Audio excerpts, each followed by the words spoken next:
Hello, and welcome to another episode of The Weekend with Candor Beach. Today, we will be talking to you about the Black Friday weekend numbers, Biden pardoning marijuana charges, and Transnational Naval Coalition for protecting shipping routes. So, let's start with the Houthi Red Sea shipping attacks. What's up? The Houthi thing is basically it's been going on. It used to happen with the Somali pirates, right? So there was a scare that if you go through the Gulf of Aden, there's always the threat of Somali pirates taking over these ships. But now Houthis are starting it, and recently America comes up and says, directly targets Iran, saying that Iran's drone attacked an Indian ship off the coast of very close to the Indian coast, around like 217 nautical miles away from the Indian coast. So this actually starts this huge threat, right? There's this huge threat in that area because that little strip, the Gulf of Aden, is very very important because all the shipping route is through that. So what happened is all these countries are coming together to actually, strengthen the naval force in that area, so that Houthis or any pirates or no attacks on shipment carriers. So, this essentially will strengthen that trading route. So, might have a positive impact on trading relations in general, I guess. Sure. There are two perspectives to this. First, because of this, the shipping insurance will go up for the shipping carriers which are going through that, because there's high likely that they might get attacked. Second thing is, it Wait. might If I spark. if I set up a protectionism like Mm-hmm, mm-hmm. transnational cooperation to protect vessels there, why would the costs go up for the private sector? Because the insurance will go up, regardless of how much of a protection you're going to put it. There is a higher chance that there might be an attack on these carriers. The reason for all these naval carriers coming in there is because a lot of ships are getting attacked, right? So there is a propensity of higher attacks on these carriers. So I the understand. insurance cost I might go understand, but up. if there is more support, more military support, Hmm. I mean, the pirates are risking themselves, right? Like if it's a funny thing to say the pirates are risking themselves, but that is the case here, right? Like if I know Yeah, that there's military operations here, I as a pirate would not want to be caught. Don't want to say caught dead there, but you get what I'm saying. yeah, sure. But That's still, why I'm it's saying gonna. like why would insurance costs go Yeah, up? And but all right, possibly speculatively. speculation. Second thing is it might spark any a small thing might spark a war. So let's say there if there's some kind of even a friendly fire, and there might be a misunderstanding between the countries, Hmm. might spark a war. So you never know. There's wars going sparking everywhere. So there is first the Ukraine war, then the Israel-Palestinian war. Then we don't know if that's going to take off the Venezuela Guyana war because they discovered oil. So all these, like geopolitically, world is at an edge. And to compound that, so you and I were looking at military stocks the Yeah. other day, last week, and we Hmm. happened upon BDL in the Indian stock market, Bharat Dynamics, I believe. Hmm. It's a government-owned missile company, and they've been doing phenomenally well, as has HAL and a Mm. few other defense stocks. So this isn't financial advice again, like just so we're clear, but the idea that military stocks or defense stocks are going up, either people are replenishing their stocks, their artillery, or uh, potentially so something more nefarious is underway. I would say India is just bridging the gap because I believe that India's fourth largest military power in the world. So between the third and the fourth, there is a huge gap. So India is just modernizing its military equipment from the Soviet era tech to self-reliant missiles, drones, and all around basically. If you look at it, then they bought Tejas aircrafts, the and then Prachand helicopters. We discussed it in our previous pod. They are spending a lot on military. Yeah, quite evidently. Yeah. All right, So on to the next bit. Biden pardons marijuana charges. yeah. What would the impact be primarily there? Like, so they're not So pardoning. They're not pardoning people who deal in marijuana, like not in the states that don't allow sale of marijuana, but they're pardoning people who've been convicted on marijuana charges. Is that right? federally. Federally, okay. So the thing is, the Biden pardoned people, people who were having simple possession, even who are not being charged. So the future, so first thing is he's actually pardoning a lot of people with like simple possession. I mean, nothing extreme. Like he's not pardoning people already have convictions or something like that, but he's just pardoning people with simple possession, or you're caught with marijuana with under 100 grams or something like that, simple possession.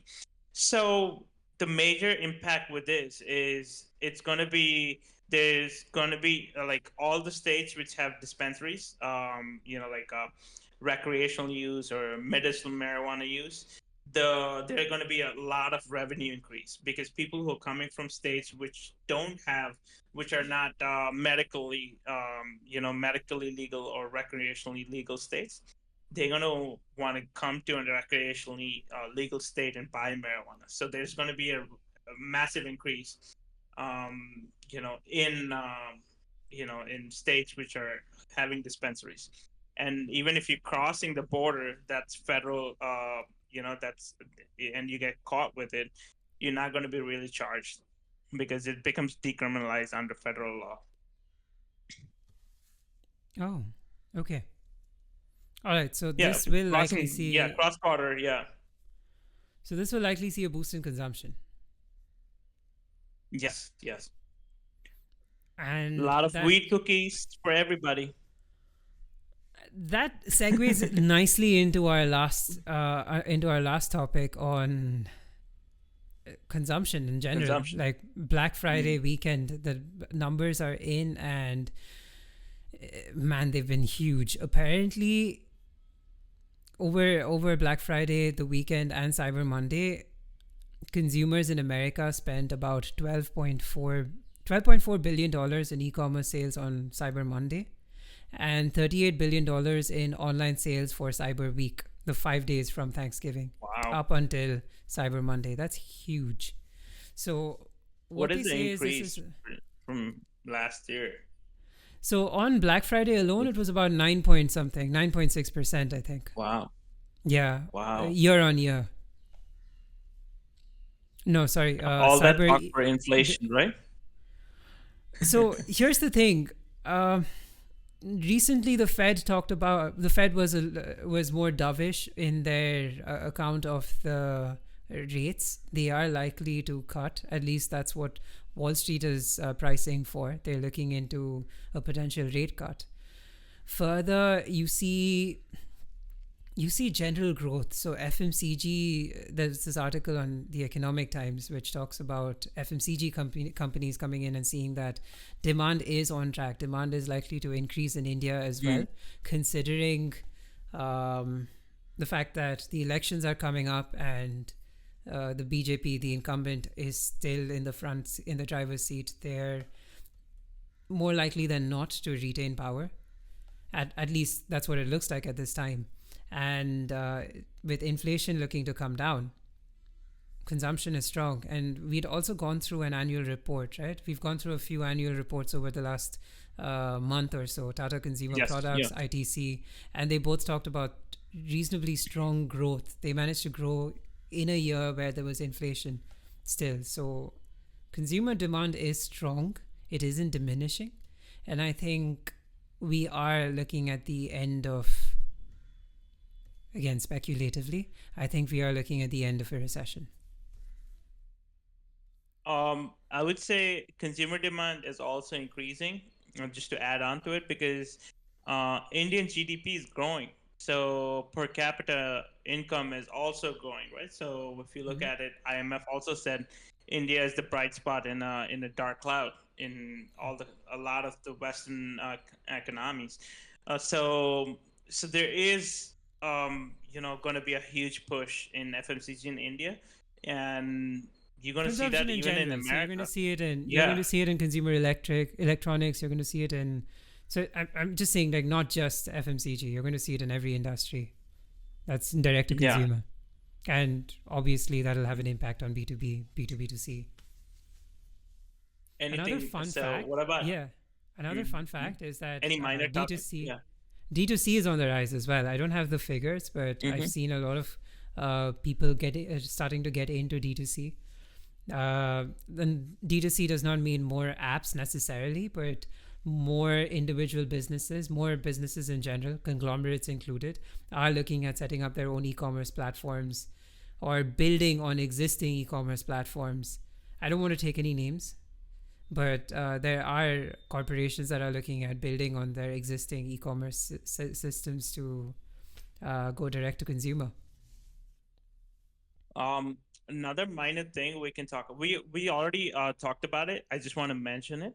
Mm-hmm. There's this new Indian company which came up along with like Northvolt. Northvolt came KPIT. up with 160 KPIT. Mm-hmm. Northvolt came up with 160 watt hours per kg, right? And KPIT, the new Indian company, also came up with 160 watt hours per kg up You to 200. They you can forgot with an to expansion of mention 200. you forgot to mention sodium ion batteries. That's context to Yes, what you said sodium coming ion. up. Yes, yes, yes. Sorry. Yeah, sodium ion batteries. So, which shows that like a lot of people are going for batteries which don't have rare earth minerals. So that is very, very important. We also see an increase in hybrid vehicles sales in India. Hmm. I think, again, we've talked about this before, but Toyota had come out saying that they aren't sure about the future and they don't necessarily believe it's electric, at least not in its current state. They've been exploring Hmm. alternatives as well. We talked about that the ammonia ICE engines that a Toyota subsidiary had built out a few months back.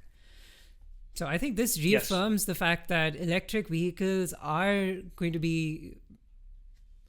grow in the near term, but they might not be the future necessarily. The technology might be rewrapped and used as, I don't know, Even like a hybrid vehicle. Adani is building that huge green energy park, right? So Yeah. which can be seen from space in Rajasthan. So it's one of the biggest in Asia. So there is a huge a push towards the green energy side. Yeah, there's no denying that. Of course, there's no denying that. Yeah, Anyway, so I guess that's a wrap. yeah. Another minor topic, completely unrelated. Uh, F1's getting rid of personnel. The sporting director has resigned recently, or been let go of, whichever way. He's no longer working with F1. It's been, Oh wow. yeah. Why that's relevant is because we are seeing a churn in personnel. F1's strongly committed to lowering emissions, zero emissions sort of future.